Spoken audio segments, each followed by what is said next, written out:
Welcome everyone. Today we're talking about successful strategies in special education, especially for teachers working in self-contained elementary classroom. Now let me say this the Data King way.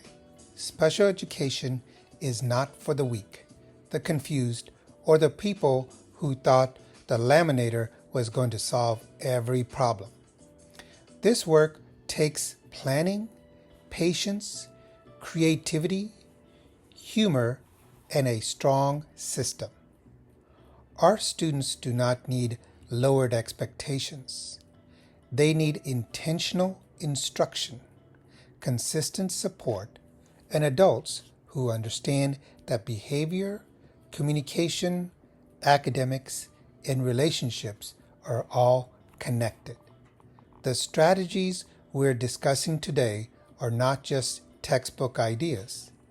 These are real classroom survival tools. These are the strategies that help teachers move from "I hope this works" to "I have a plan, I have data, and I know what to do next." Individualized instruction is the heart of special education. The IEP is not just a document we pull out before meetings. It is the roadmap for how we teach, support, measure, and adjust instruction for each student. Every student walks into the classroom with different strengths, needs, communication styles, behaviors, and learning histories. That means one-size-fits-all instruction will not work. In special education, one size fits all usually means one size fits nobody. As teachers, we have to ask, what does this student need to access the lesson? What skill are we targeting? What support will help them move toward independence? The IEP tells the story, but your daily instruction brings that story to life. Differentiated instruction means we're not changing the destination for students. We are changing the route they may need to get there. Some students may need visuals. Some may need hands-on practice. Some may need fewer problems, repeated modeling, assistive technology, or verbal prompts. And some students may need you to explain it 3 different ways before it clicks. That does not mean we're making it easy. It means we're making it accessible. In the Data King world, differentiation is like having multiple keys for the same door. The goal is still learning, but we may need different tools to unlock it. Structure is one of the most powerful strategies in a self-contained classroom. Students often do better when they know what is happening, what comes next, and what is expected. Clear routines, visual schedules, consistent transitions, and predictable procedures can reduce anxiety and prevent many behaviors before they start. And let's be honest, structure helps the adults too. A classroom without structure can feel like a field trip where nobody signed the permission slip. When students know the routine, they spend less energy trying to figure out the environment and more energy learning. Structure is not about rigid. It is about creating safety, predictability, and success. Visual supports are powerful because they keep teaching visible. Spoken directions disappear quickly, especially when students are overwhelmed, distracted, or processing slowly. Visual schedules, first then boards, task strips, behavior reminders, picture choices, and classroom charts can help students understand expectations and transitions. A good visual support can save you from repeating the same directions 42 times before lunch. And if you have ever said, line up, line up, line up, while nobody moved, you already understand the value of visuals.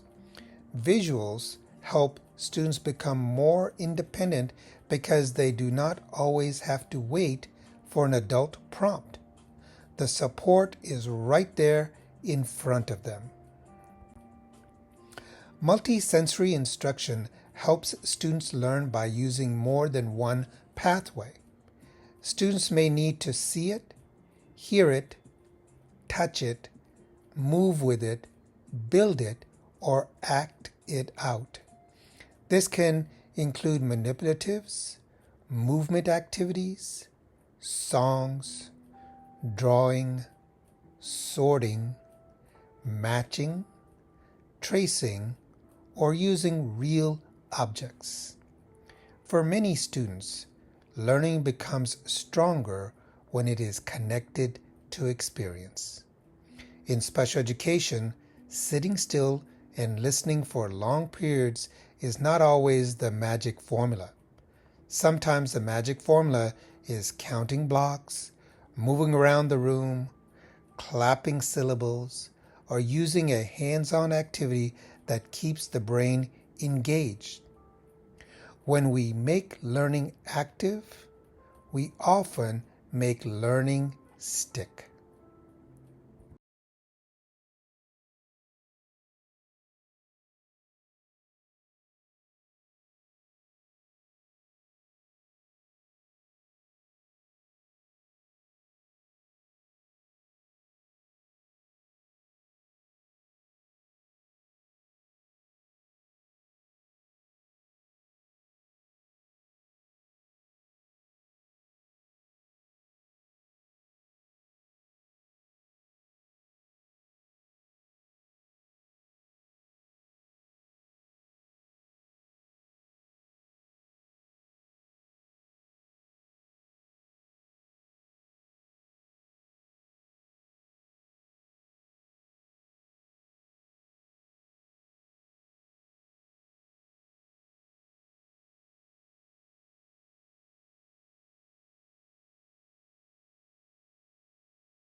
Special education is a team sport.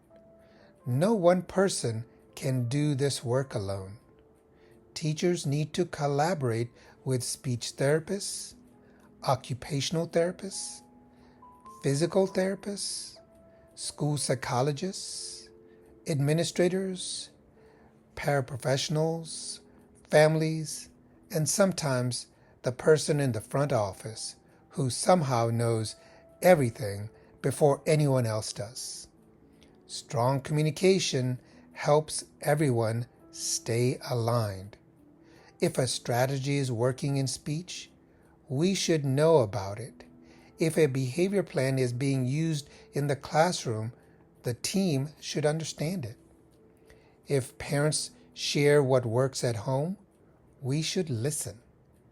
The best outcomes happen when the adults stop operating in separate lanes and start building one connected support system around the student. Assistive technology is not about replacing teaching. It is about removing barriers. Text to speech, speech to text, communication devices, graphic organizers, adaptive keyboards, visual timers, and digital supports can help students access learning and show what they know. Sometimes a student is not refusing to write. They may not have the motor skills, stamina, spelling ability, or processing speed to get their ideas on paper. Technology can open that door. If a tool helps a student communicate, participate, or become more independent, we should not treat it like an extra. We should treat it like access. Now we have arrived at my favorite part. Data-driven instruction means we do not guess our way through special education. We collect information, review progress, and make instructional decisions based on evidence. Data can include work samples, behavior charts, progress monitoring, observations, attendance, task completion, prompts needed, and assessment results. But here is the key. Data is only useful if we actually use it. Collecting data and never reviewing it is like buying a gym membership and only using the parking lot. Data helps us answer important questions. Is the student making progress? Is the strategy working? Do we need to reteach, adjust, intensify, or celebrate? Data does not replace relationships. It strengthens them because it helps us serve students more effectively. Social skills do not always develop naturally for every student. Some students need explicit teaching, modeling, role play, practice, feedback, and repetition. We may need to teach how to ask for help, take turns, join a group, handle frustration, greet others, respect personal space, or respond when someone says no. And let's be real, some adults could use a social skills refresher too, especially during faculty meetings. Social skill instruction is not just about being polite.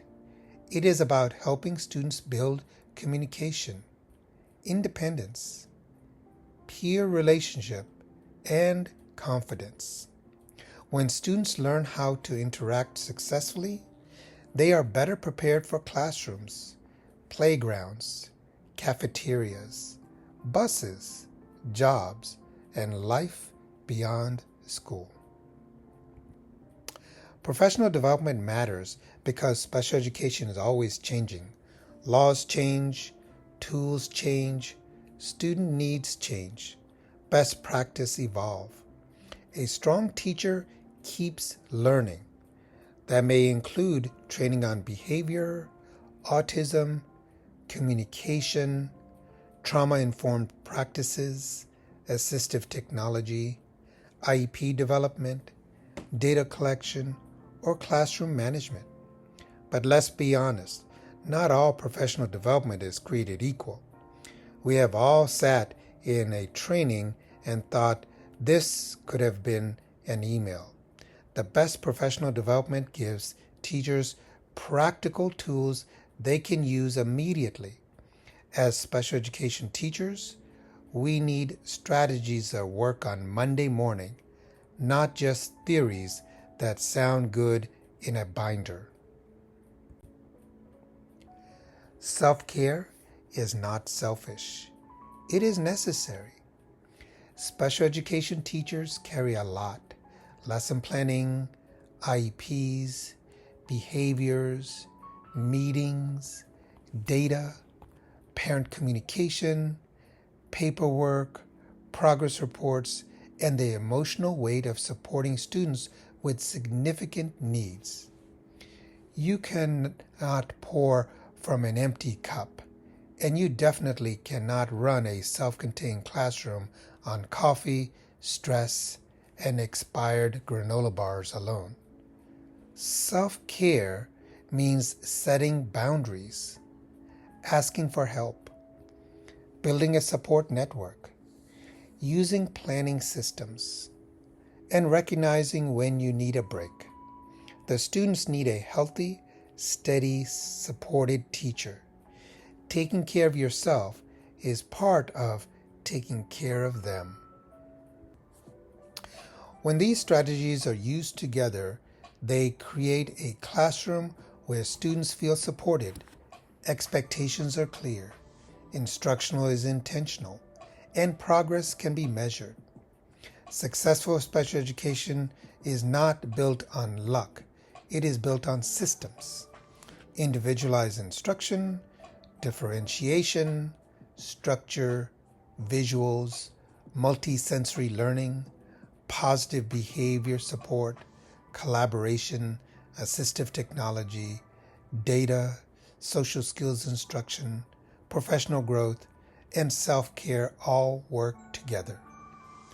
The Data King takeaway is this: do not try to be a superhero every day. Build systems strong enough that success does not depend on chaos, guessing, or last-minute miracles. Great special education teaching is not about doing everything perfectly. It is about being reflective, responsive, consistent, and committed to helping students grow. Thank you for spending this time with me today. If you are a special education teacher, I want you to remember this: your work matters. You may not always see the progress immediately, but every routine you teach, every skill you reinforce, every behavior you redirect, every IEP goal you support, and every student you refuse to give up on makes a difference. This is the Data King mindset. Use information, use strategy, use heart, and make decisions that improve outcomes for students. I invite you to connect with me on LinkedIn and continue the conversation. Special education is challenging work, but no educator should feel like they're doing it alone. And remember, when the data talks, leaders listen. Thank you and goodbye.